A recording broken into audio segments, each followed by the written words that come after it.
My name's Nicole Casio. I'm here to talk to you today about working with young adults. I'm a young adult myself, so I feel like there are some things I can share for other youth evangelists and youth ministers and just anyone who works with young people to know a little bit more about this very interesting middle place called young adulthood. Being that I am one myself, I'd like to just share that young adults are usually right out of high school, in their late teens, in their college years, all the way up to the late 30s. Some groups go up to 35, some go up to 40. They come from all different backgrounds: economical, political, social. Like I said, some are college students. A lot of us are out in the working world.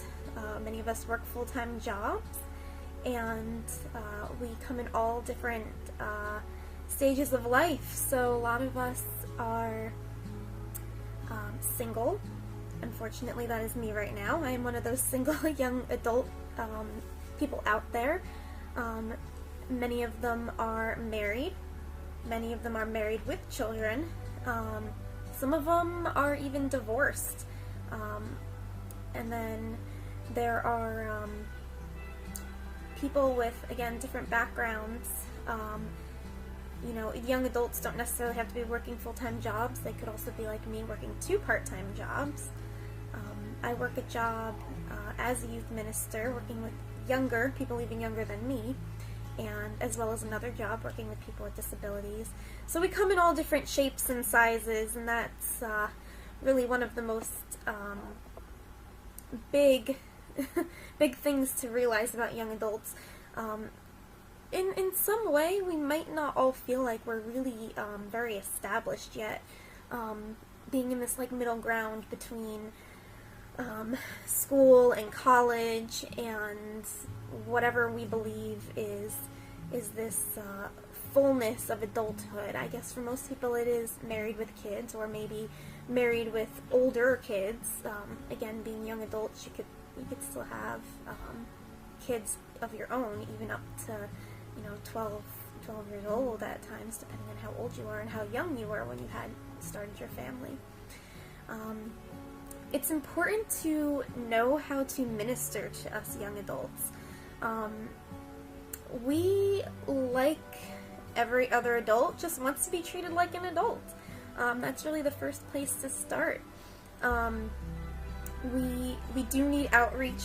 We do need to know that we have support behind us, especially from our parishes and our diocese. I come from the Archdiocese of New York, and we've finally been really working on establishing, and the office has been established for young adults, and helping us find the resources that we need to stay connected in our own communities and to go beyond our own communities if necessary. There are young adults such as myself who like to bounce around different young adult groups, because I know that I'm getting different layouts, I guess you could say, different structures in these different groups that at sometimes might suit me better than others.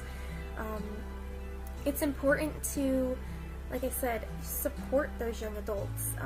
Some of us are in those single searching years, and we need a good community to be around. We just need fellowship. We need friends.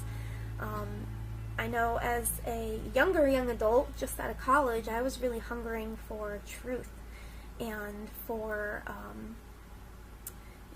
just a deeper connection with Christ, because I didn't have deeper connections with other people, and I knew I needed that with Jesus. So that's one place to think about as well. So there are guidelines with the USCCB2 on working with young adults, and there is a document called Sons and Daughters of the Light, and this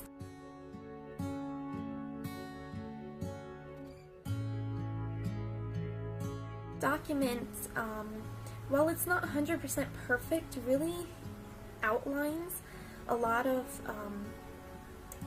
practical, I guess, tools and good goals when working with people within my age range, the young adult group.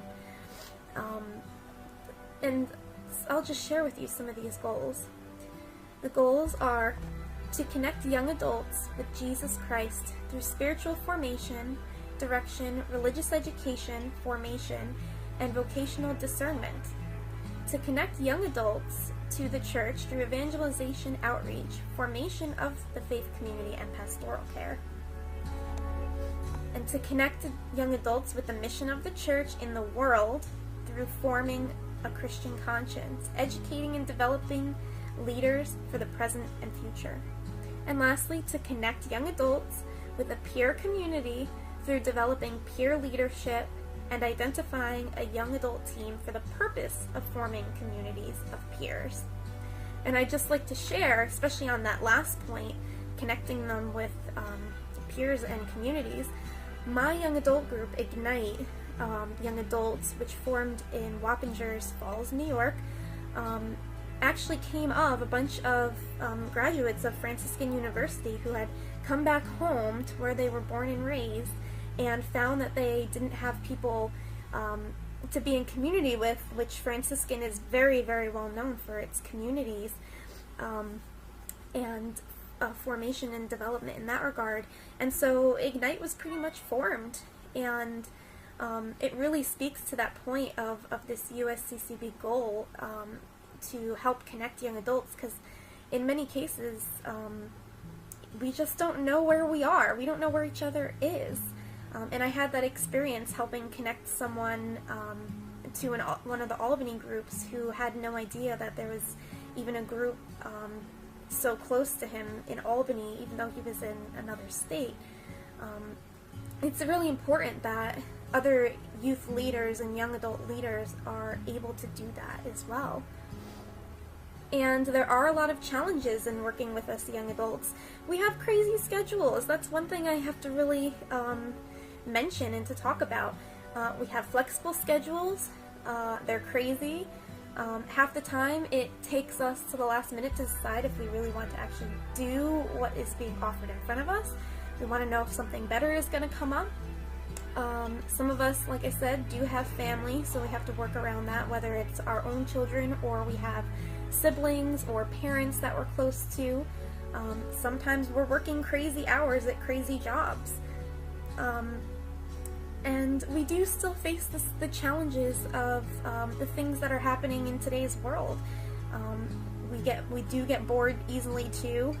We're so used to things changing constantly over time, so it's important to captivate young adults too with very specific goals and themes during young adult gatherings and such. And we're also challenged with this vocations discernment crisis. The D word and the V word tends to scare us, especially for those of us who are single. What is God calling us to do? Those are some of the things that really kind of challenge us, and things that are constantly on our mind. And we do have just as much stress as the, I guess, not young adult, the older adult. But we're facing it in such a different way. And if you're an older adult who's working with young adults, it's important to, again, keep that in mind, and to also be empathetic, especially to the young adult who really just needs someone to talk to at the time. But essentially, sometimes we just need someone to help us kind of like work through certain issues. And that, again, goes along with trust and building peer relationships. And once we kind of find our community and settle in, we really do feel welcomed. I know when I joined Ignite, I had never been with a group of people like these people before. And then I also kind of had the ability to, an openness to explore other groups as well. And I have to say, if I haven't done that, I don't think I'd be who I am today. So when working with young adults, just keep in mind that some of these challenges and some of these real life experiences are, in a sense, overshadowing them and the decisions that they make and the way they react and respond in this world. So just like anyone else, be empathetic and treat them just like any other adult. And I hope that helps, and I hope that you learned a little something today. Thank you very much. Have a good day.